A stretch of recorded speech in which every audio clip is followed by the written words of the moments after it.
All right, let's dive into a recent political commentary segment from Sky News. The conversation kicked off with this sentiment, really pointing to a mood of national division.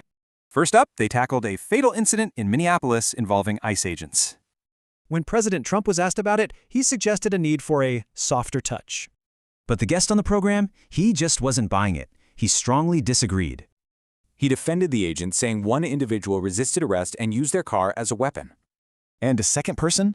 He said they had a history of fighting agents and were armed.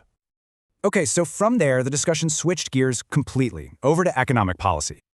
The big question on everyone's mind, is the Federal Reserve actually going to lower interest rates?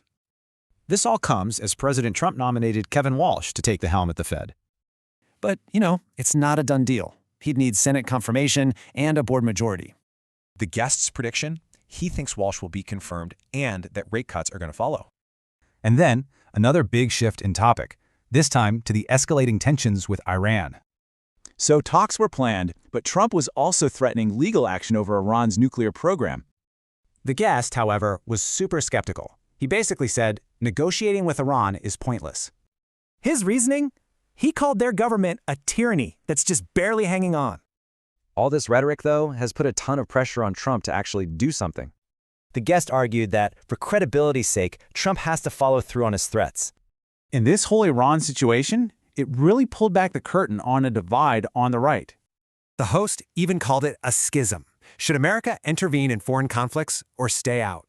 You have one side arguing for non-intervention and the other saying America must act. But according to the guest, that truly isolationist part of the party is pretty small. He called it a fringe, believing most Trump supporters actually want a leading U.S. world role. So what this breakdown shows are these really intense, fractured debates on some huge issues.